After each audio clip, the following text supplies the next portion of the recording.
Okay, mga kagrasya, so may gabi So ako na gyud nga gisulat kining John 3:16 tungod kay adunay mi comment sa atoa nga wa gyud niya nasabtan ang gugma pag-ayo sa Dios ngari kanato nga makasasala o dautan atubangan sa Ginoo nga gipadal-an sa atong buhi nga Dios sa iyang bugtong anak. So akong basahon, kay gihigugma pag-ayo sa Dios ang kalibutan o tungod ni ini gihatag niya ang iyang bugtong anak aron ang tanan nga mutuo.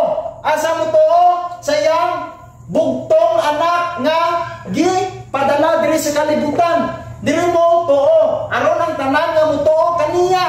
Asa ning kaniya? Ginag-address sa anak sa atong buhi nga Dios nga iyang gipadala diri sa kalibutan. So aron ang tanan nga mutuo kaniya dili malaglag.